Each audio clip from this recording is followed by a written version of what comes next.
Welcome everyone to our first event of the semester. We're really happy to have some people here in the classroom with us, and welcome to all our guests online as well. We're happy to see you too. Today, I'm pleased to introduce Aaron Benanav. He's a postdoctoral researcher at Humboldt University and Scripps Berlin, and he's soon to be assistant professor of sociology at Syracuse University in New York. Aaron is an economic historian and a social theorist whose work focuses on unemployment, automation, and the history and future of capitalism. His first book, Automation and the Future of Work, was released in 2020 to critical acclaim. It was released with Verso Books, and it's since then been translated into multiple languages, including recently in German, as I have right here. You can see, so any German speakers here, you can get it in your own language. In the book, Aaron sought to analyze what he called the automation discourse, present in much of the media and academic analyses of our time. In his more recent work, Aaron has tried to expand on his normative prescriptions he outlined at the end of his first book by looking at how the nightmarish vision of automation-induced mass employment could instead be turned into a vision of a society where people are alleviated of the burden of labor. So in today's talk, Aaron will outline his research in light of the provocative question in the title of today's event, do we need to work? And we're very much looking forward to your questions and comments after his presentation. And with that, I'm going to give the floor over to Aaron for his presentation. Great. Well, thank you for coming, and especially to those who are with me here in the room. It's the first live presentation I've given since the Omicron wave started. So it's nice to actually see people, not just be in front of a screen. Sorry to those who are still connecting to this via the screen. But my talk today, Automation, the End of Work and a New Tomorrow, is going to just give a brief overview of some of the themes of my book. I'm not going to go too much into the detail. There's a lot of empirical and comparative evidence in the book that I'm not going to have time to go through. But the basic point of the book is to look at this emergent automation discourse. The revival in the past 5 or 7 years of an account that says that we're living in an age of accelerating technological change that's going to bring about the end of work as we know it. And there were a number of economists and kind of futurists and political thinkers and even presidents like Obama who were sort of talking about this in the background. In a way, it really catapulted onto the stage when Andrew Yang ran for the Democratic nomination for president, kind of brought that discourse to a new level of generality.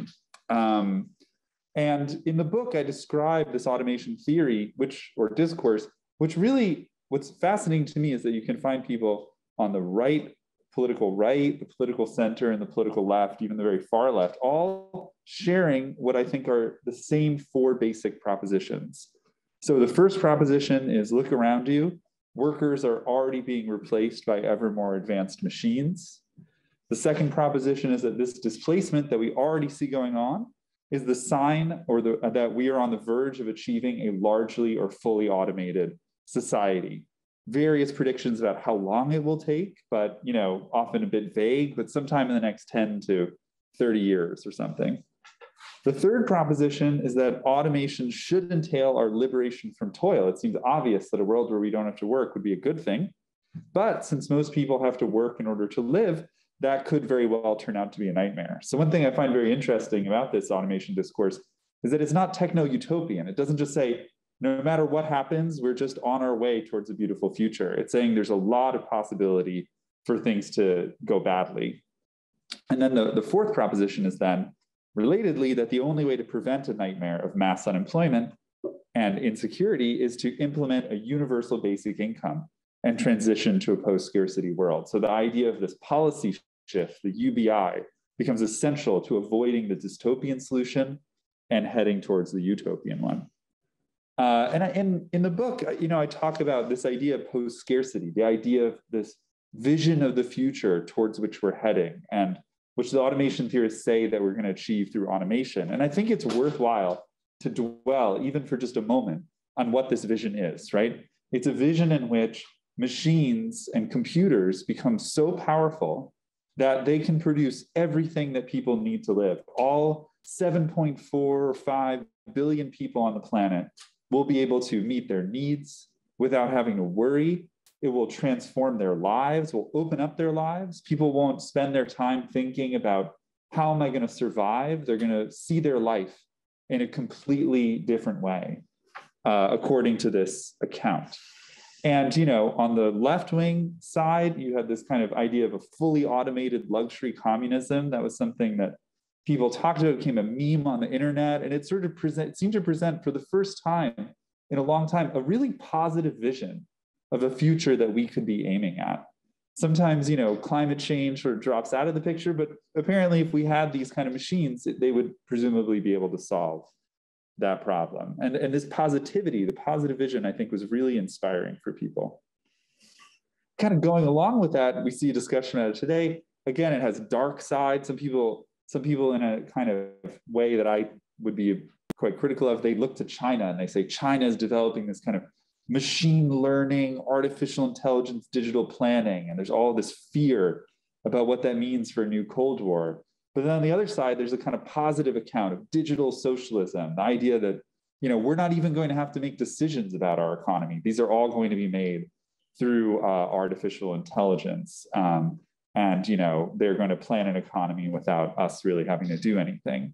So this is the vision, anyway, that, you know, you can read all about in policy documents, in economic analyses, and of course in science fiction novels. Now, what's the evidence that this is actually happening? There's a few things that the theorists or the people participating in this discourse in the media often point to. The first one, of course, is advanced industrial robotics, right? It's just the fact that we have these robotic arms, for example, depicted here in the old Tesla production plant in Fremont, California. See this kind of image of a factory with one worker who's just standing in the corner watching all of these machines produce their products, these cars. Another thing people point to, of course, is machine learning and artificial intelligence. Anyone who has to work across languages, as I'm sure many of the people in this room do, has used Google Translate or DeepL and knows that, you know, with neural networks and machine learning, these tools are becoming ever more you know, good. I find it's not actually that good for German English, but, you know, it's getting a little bit better, or it's gotten a lot better over the past few years. And it's not just, you know, this kind of anecdotal evidence or like the tools we see around us. It's also statistical evidence that they point to. So this, you know, this would have to look different today, actually, because the corona crisis has really deformed the model of the graph. But what this graph shows is evidence of jobless recoveries. It's the idea that after each recession, it takes longer and longer for the labor market to recover. So these are recessions at the start of the 80s, the start of the 90s, the early 2000s, and of course the Great Recession in America. And what you see is that the number of months it takes from the onset of the recession for the number of jobs to kind of recover to their pre-recession peak.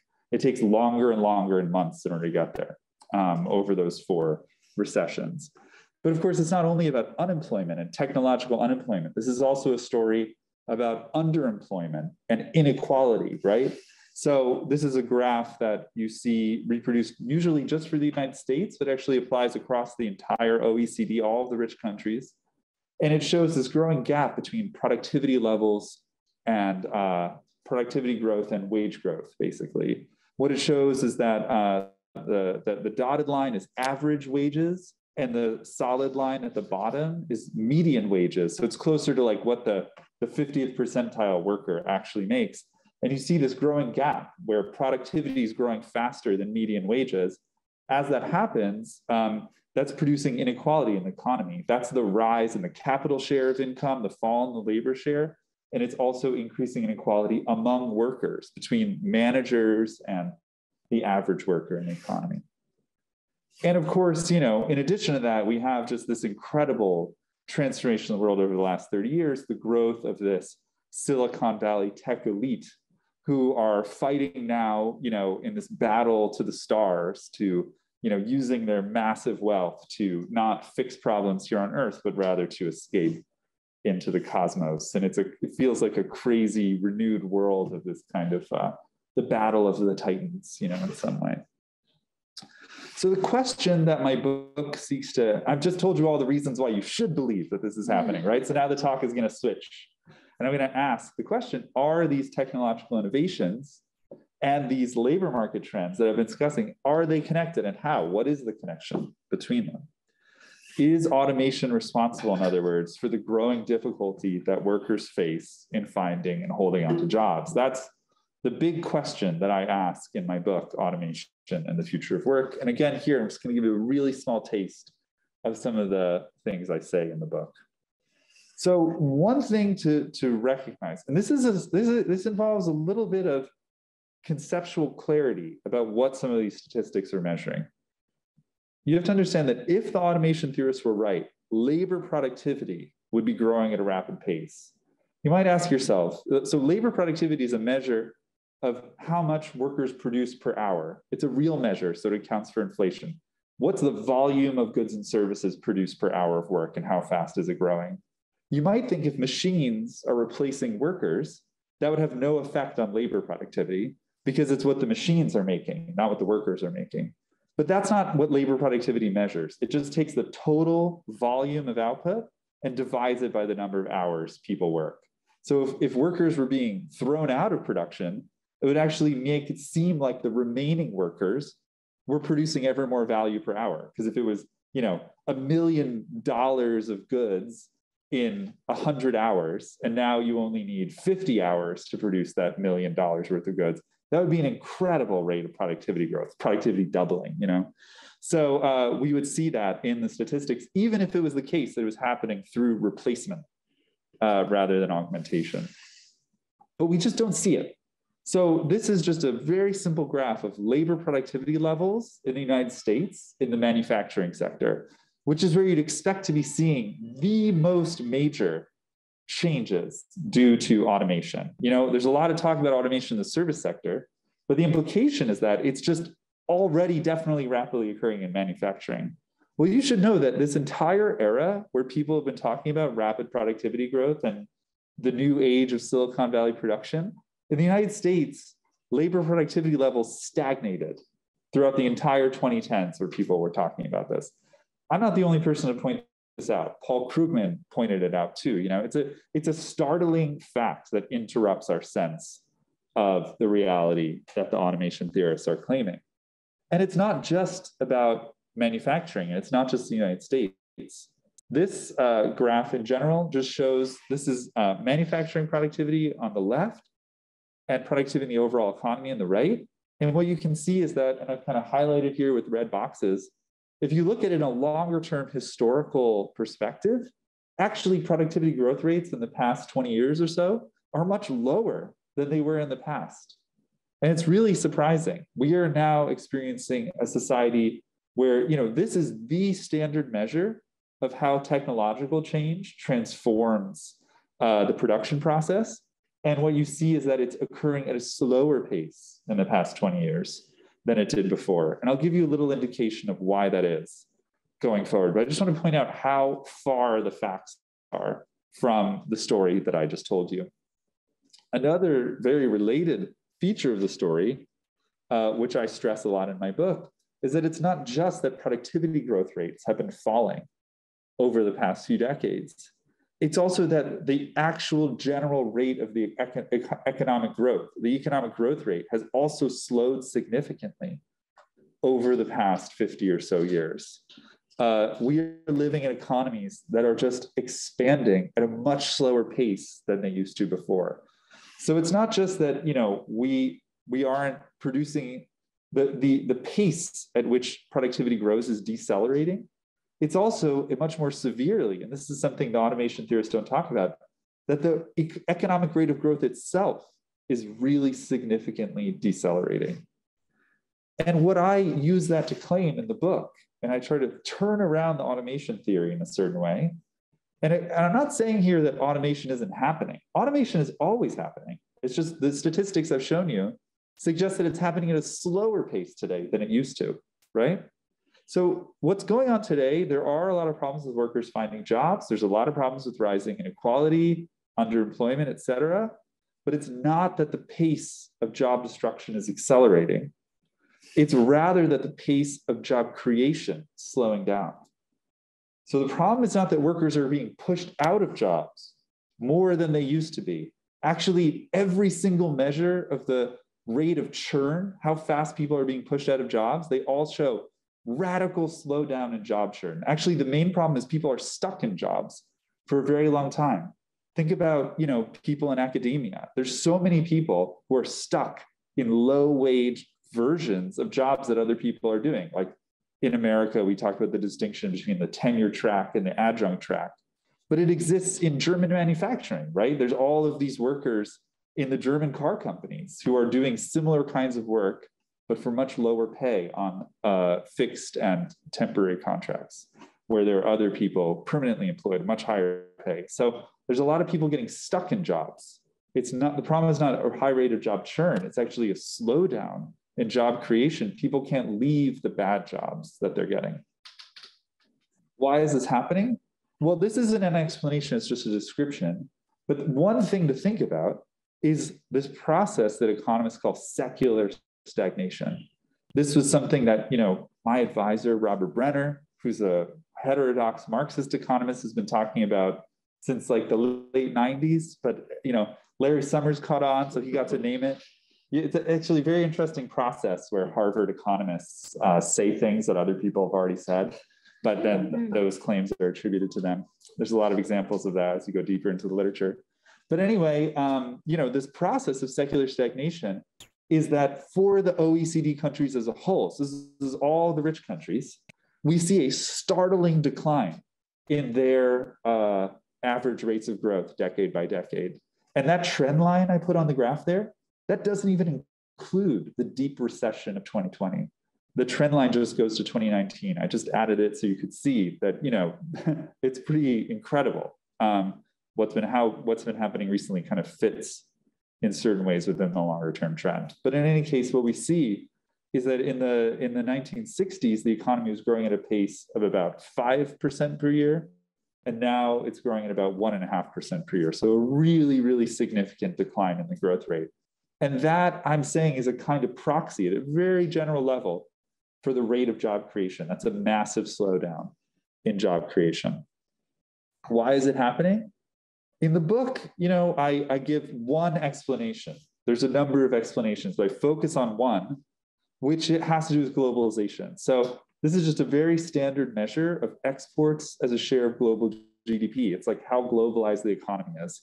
And from 1970 to the 2008 crisis, the globalization of the economy, the trade share of GDP rose really significantly, right? And economists said that everyone was going to benefit from this because of gains from trade. Very simple model of how the economy works. And in that model, making a lot of assumptions, it's the case that everyone should benefit from growing trade. But what we see in actuality, and these are just numbers from the WTO, so this is not from some biased left-wing source.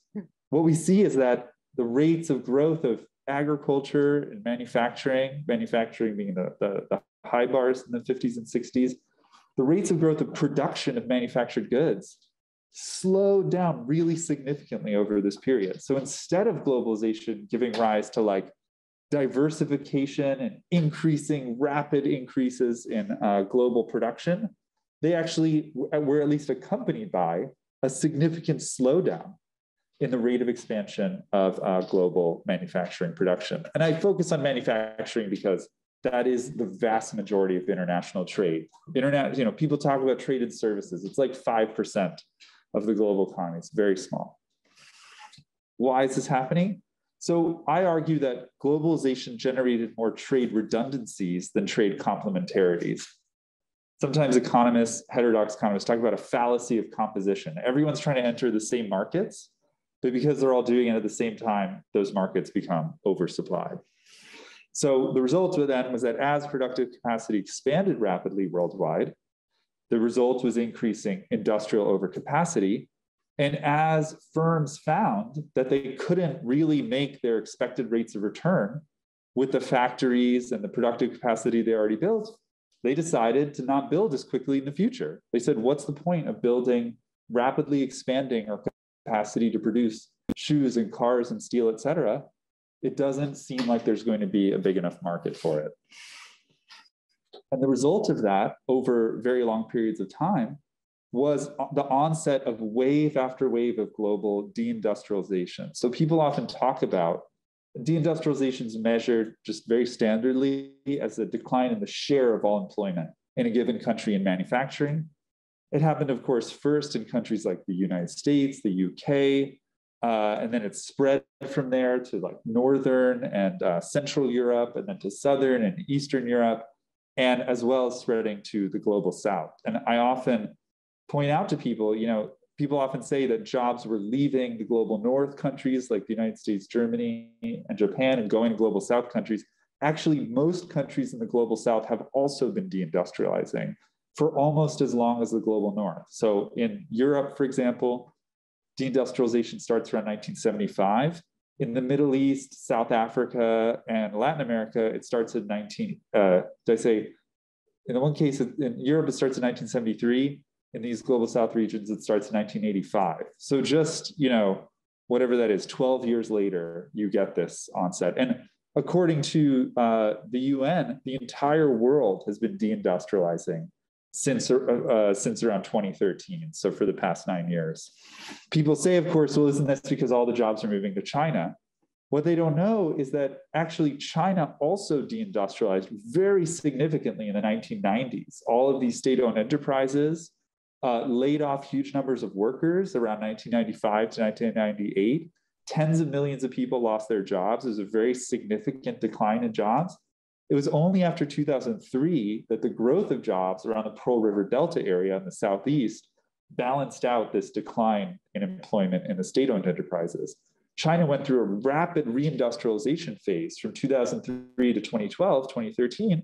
But then after 2013, China also began to deindustrialize. So it doesn't actually buck the trend of what I'm talking about. It's a very exceptional country in a lot of ways. But actually, for the past 9 years, it's been following the trend of the world. Now, my basic claim is that one of the things that's going on to explain the trends I'm talking about is that as a result of globalization and growing trade, industry no longer functioned as a growth engine. There was so much international competition, markets became so oversupplied, companies cut back on investment. They weren't expanding production, and that meant jobs weren't being created either. That's one part of the story.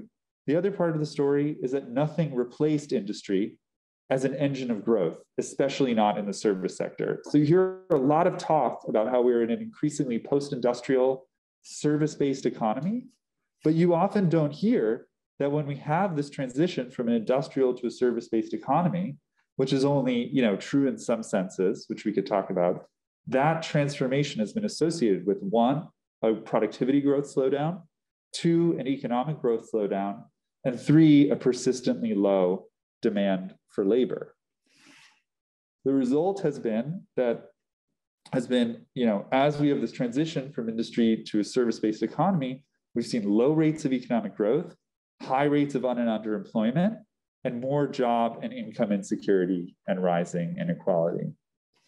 So it's certainly true. I'm a huge, very interested person when it comes to new technologies. I love that stuff. I love reading about all of these new technologies. I've been reading a lot about nuclear fusion. Wow, wouldn't it be amazing if we had that? But the truth is that the technologies we have so far, like machine learning and neural networks, they have not produced any break from this trend that I've been describing, and they're unlikely to produce a breakthrough to general AI. And that's something that more and more engineers agree about. We are not on the verge of a breakthrough to generalized AI. That's the only thing that would really turn this around, I think, and no one thinks really that it's going to happen anytime in the near future. So how does this way of reconceptualizing the problem, that is to say this problem of job insecurity, rising inequality, and so on, how does it affect the way we think about solutions?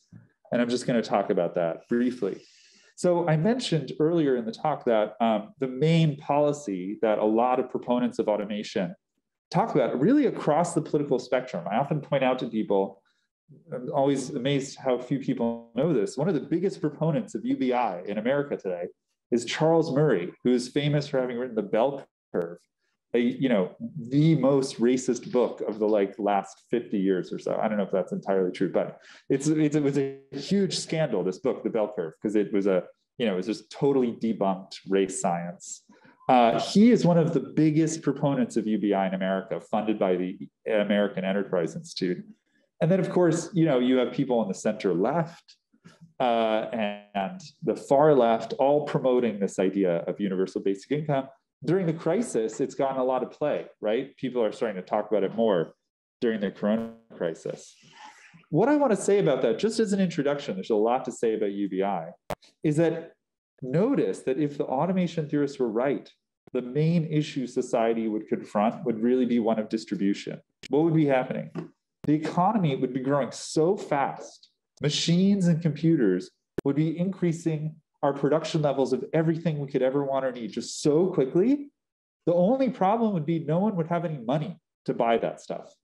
That is like a pure distribution issue. And if that were what was going on, it would make so much sense to say, just give people money and then they can buy the stuff that's already being produced, right? But I'm saying that the problem we have has to do with the organization of production. The problem is that we live in a society that generates social stability through economic growth, and the economy isn't growing very fast. We don't live in a world of limitless, endless productive capacity. We live in a world where our ability to produce more and more stuff is actually slowing down.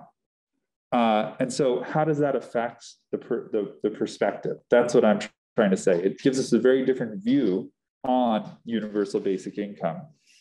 I'm going to skip a little bit of this, but one part of it that I really want you to focus on is to think about what does it actually look like to be in these increasingly stagnating economies. It means that owners of wealth, whether that's very rich individuals and families, corporate managers, financial, the managers of really big financial firms and so on, they are constantly threatening and actively disinvesting from the economy, right? They're taking a lot of their gains and they are leaving those in financial instruments. They're not investing them and expanding the productive capacity of the economy. Now, facing this problem, the threat and reality of disinvestment, what have governments done? In an effort to revive increasingly stagnant economies, they've been spending 50 years imposing austerity on people, right? Like we saw that really brutally in a lot of countries with healthcare systems that had been, undermined for decades and then faced one of the biggest public health crises in the last century. Governments have been removing labor protections, trying to force workers to take whatever jobs are available rather than waiting for a better job to appear. They're just saying, look, we need to increase the activity of society at any cost. And of course, in contrast to what people say, people talk about neoliberalism as an era of small government. Actually, the past 50 years have seen the most massive increase in debt to GDP levels. So instead of abandoning Keynesianism, governments in the past 50 years have just spent huge amounts of money to try to induce investment in the private sector.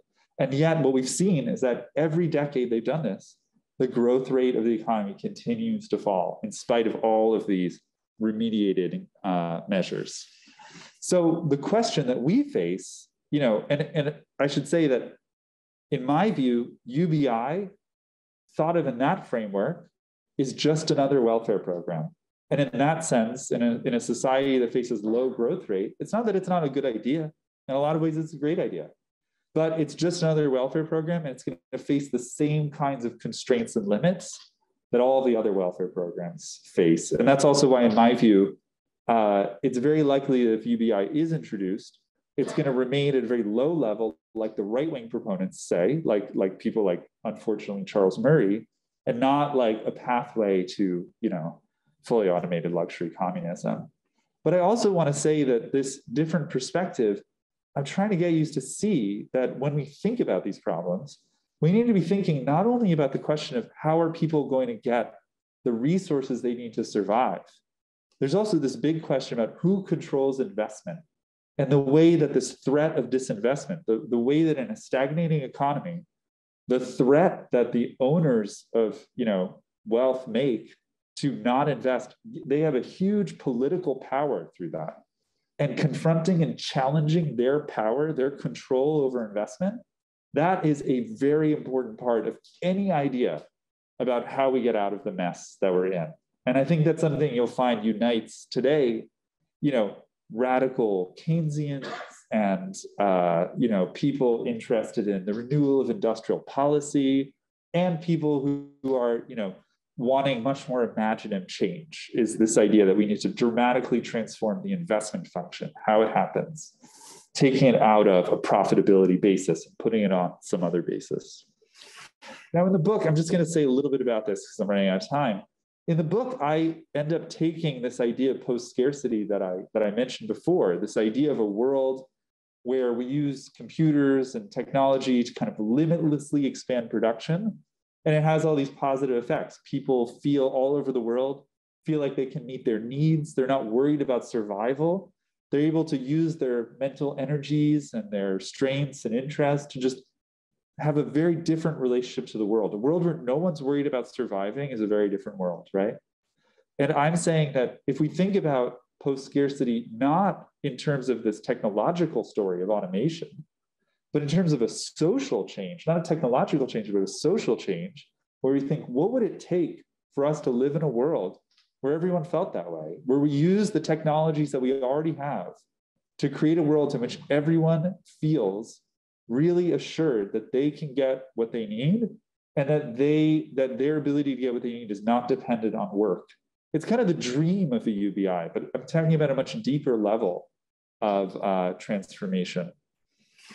And in the book, I sort of start to lay out what it would take to actually get to this post-scarcity world with the technologies we have, not as a future technological change. And I talk about what it would require in terms of really focusing our investment capacities on expanding the provision of basic goods and services, and also giving people basic income. But a lot of what we need to do is not give people money, but build housing, transform the energy infrastructure of society so that it isn't based on fossil fuels. These are massive coordinated investment problems that won't be solved by giving people money, right? These are bigger investment problems. The second thing we have to do is to reduce the work week and redistribute work. If we were going to live in a world where people had what they need as a guarantee, obviously work would have to change. We live in a world where many people only go to work because they have to do it to survive. Pew Research does these huge studies that only a quarter of the world's population actually enjoys their work. That doesn't mean that a world, we should certainly work less, but work also has to change. It has to be more satisfying to people. And I really believe that that's possible. We also have to socialize investment. We have to take the investment function out of the hands of these rich people who are doing it for profit purposes, and think about investment as something that happens for social reasons. That's to meet people's needs and expand their capacities. And the fourth thing is that we have to democratize the institutions of society. That is so brief and inadequate as an explanation, but it's just to try to get us to think about how the kinds of dreams of things that the automation theorists are talking about actually do provide us with the start of a vision of a very different and better world. But because it's based on this fantasy that technology is going to give us the tools we need to get there, it has to be reconfigured, I'm saying, to imagine that kind of change to a world without insecurity happening with the technologies we have today. So that's my presentation. Thank you so much, and happy to talk about any part of that.